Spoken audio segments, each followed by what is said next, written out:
Oh, hello. You caught me reading the biography of Jan Ullrich, The Best There Never Was by Daniel Freeb. Ullrich was a cyclist, won the Tour de France in 1997, but for most of his career lived in the shadow of Lance Armstrong and never quite fulfilled his potential. Some of that was down to Armstrong, and some of that was down to the bits I remember from the book about Ullrich and his personality and his character.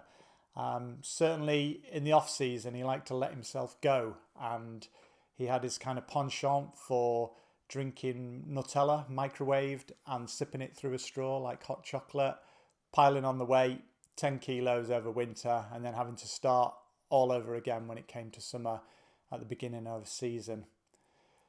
So why do I mention Ullrich? Why do I mention the Tour de France? Well, the Tour de France is on at the moment, and I like cycling, do a lot of cycling.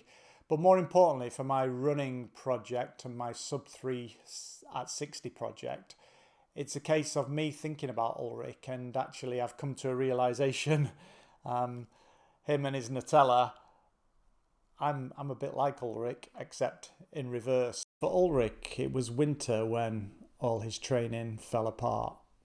For me, it's summer. I don't like the heat. We're in the midst of a third heat wave here in the UK, and it's not pleasant to run in. It's not pleasant because of the heat, and I sweat a lot. I'm an 80 kg mesomorph, so I'm not really built for long distance running in the heat whatsoever. So it's the heat, but it's also the flies, it's the hay fever, living around here in Selby, surrounded by lots of farmland. Makes for some nice, easy, flat trail runs, but hay fever season is a nightmare. So it's not pleasant to be outside running in summer. And there's other more pleasant things to do.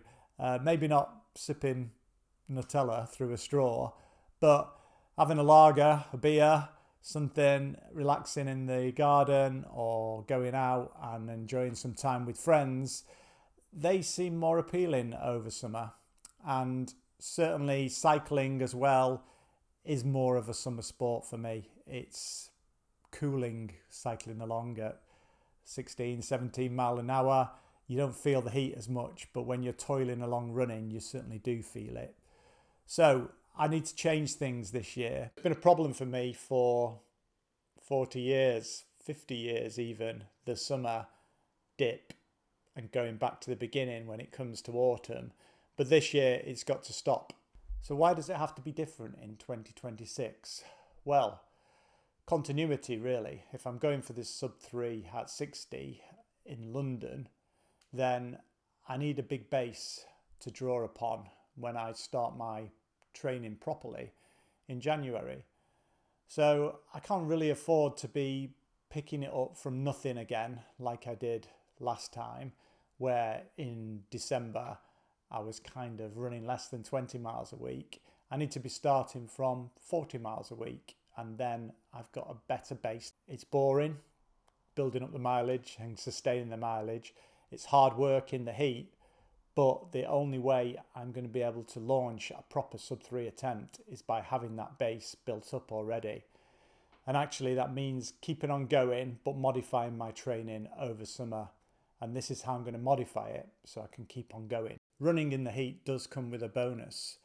It actually has a beneficial effect on the body when it's acclimated. My Garmin says I'm at 44% acclimation, so halfway there. So all this kind of good stuff, which I'm not going to dwell on too long because this isn't really a video about the benefits of heat acclimation.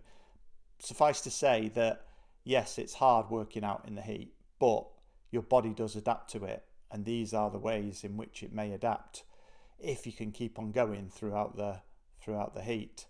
Obviously you don't want to be exercising to the point of exhaustion in the heat, and certainly as an older runner at 59, got to be more careful going out in the heat. But if I can get out there, my body will adapt, and actually I'll be more efficient in the heat. Not only will I be more efficient in the heat, but also when the temperature drops back down to normal levels, I'll see performance benefits for a short while as well. So it's worth doing it's worth doing in a safe manner. Although it may not seem like it from this chart, when I ran from Selby to York along the old railway line, often used by Phil Sessamon, Alex Yee in their training videos building up to the Valencia Marathon. But have a look at this diagram of this chart of my heart rate and pace as I run. My pace is the blue line on this diagram.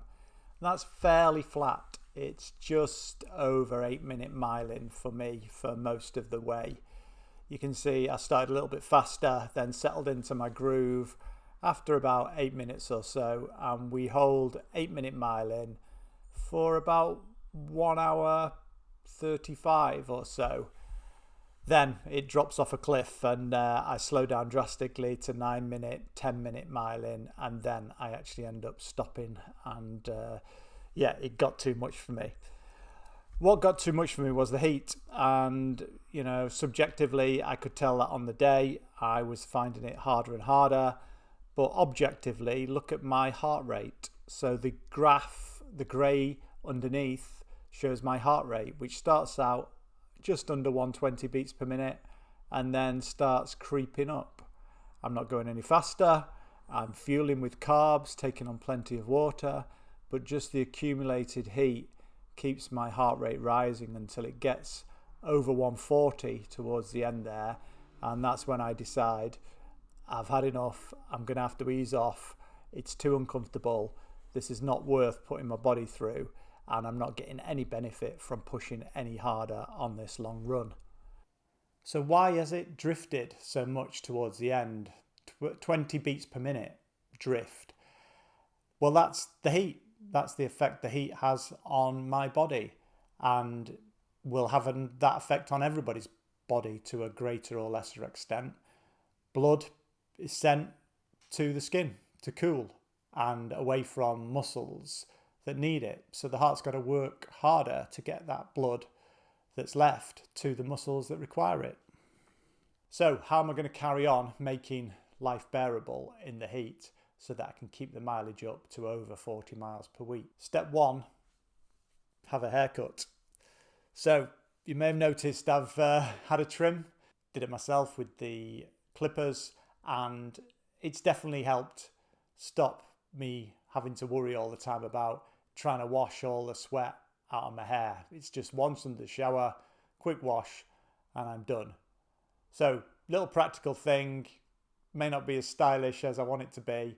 My daughter certainly thinks I look like somebody who should be in the army now, but it definitely helps. Keep the sunglasses on. Hay fever's a problem, put some sunglasses on, try and stop the worst of the pollen getting through to my eyes, and then as soon as I get home, showering off and taking the odd antihistamine where I need to. They make me drowsy no matter what they say on the packet, so I'm trying to minimise the amount of antihistamines I have, but if I need to have them to keep on running, then that's what I'm doing this year. Also using things like a cold wet towel. I had a race a few weeks ago, just put a cold wet towel around my neck before I started, and that just took the edge off it slightly before I started the race itself. And what about the alcohol? Well, that's always been a bit of a lure over the summer.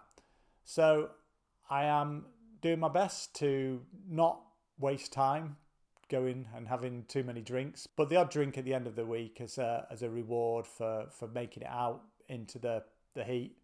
It's something that I'll either take or leave depending on how I feel. I'm not going to beat myself up about it, but what I want to do is avoid an all or nothing where it's kind of as soon as I have a drink, well, that's the end of the training. Well, that's not going to happen this time. So where am I in terms of my plan and the 2026 in 2026 target? Well, I'm a little behind. I am approximately 50 miles behind for the year.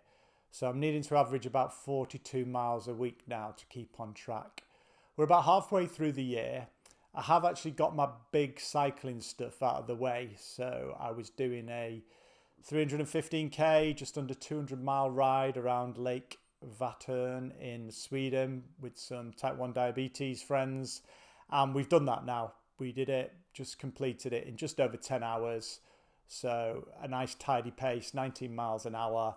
Felt good, felt strong, can reduce the bike volume now as a result. So I'm hoping to get a bit more running in and be able to just do a bit of intensity on the bike as and when I need it, probably on Zwift with the odd commute back and forth to York on the bike. In terms of a plan, well, I didn't really have a plan apart from running some mileage, doing some races, running some mileage, doing some races.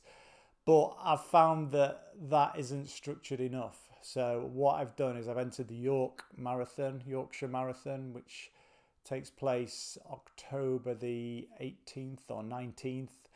And that's about 15 weeks away from now. So it gives me a bit of a target, something to aim for, and then a plan to follow. So I've loaded up a Fitzinger 18-week plan. And this is just a rough guide. It's not a straitjacket. It's definitely not something that I'm going to adhere to, because at my age, 59, there's no way I can knock out the marathon pace work that Fitzinger is suggesting. So it's just a guide really to keep me balanced in terms of a bit of intensity, more mileage, and just making sure that I have something that will keep me accountable throughout this process. I've been doing the Yorkshire Vets Grand Prix series, which are quite hilly off-road races, about 5.5, 6 miles. So I've been doing those for intensity mainly, and I will be running the Barclays Knutsford 10K at the end of September. So that's something that will give me a kind of tune-up before the York Marathon. And then possibly I might do the Vale of York Half Marathon on the 13th of September, a couple of weeks before that, if I'm feeling good. My plans for the York Marathon are really to just see how it goes. I would like to do at least the first half at sub-3 marathon pace and then see how I feel. If it gets to the point where I'm feeling uncomfortable, and I think that to hang on would destroy another 2 or 3 weeks of training afterwards, then I'm going to back off and jog it in. I certainly don't need a time from that marathon at all, but it would be nice to just test out marathon pace and see how that sub-3 pace feels. There's normally a pace group, sub-3 pace group at Yorkshire Marathon, so it'd be good to hang with them a while. It might be people I know, so we'll give that a go, and then we'll see how we go after that. By the time we get through to Yorkshire Marathon, I'll be closer to my 2026 in 2026 target. Certainly, it's got to help having some accountability, and it will increase my durability, which is what I'm aiming for here. I'm probably going to have to ease off on some of the harder runs, just feel it in my body. Even on the mileage I'm doing at the moment, I can feel it. So I need to ease off so I can keep the mileage up, ease the intensity off as a result. So brings me back to Ullrich, brings me back to why I need to make sure my off season is not sipping Nutella through a straw. It's going to be my biggest challenge yet. It's never been done before, me going through summer without having a break. So this year I'm going to see what holding the miles and dropping the intensity through summer, what result that has. Ullrich was 24 when he won the Tour that one time. I'm 59, going to be 60 when I go for the sub-3, and I can't do an all or nothing this year. I cannot be sipping Nutella through a jar. I cannot be sipping Nutella through a straw.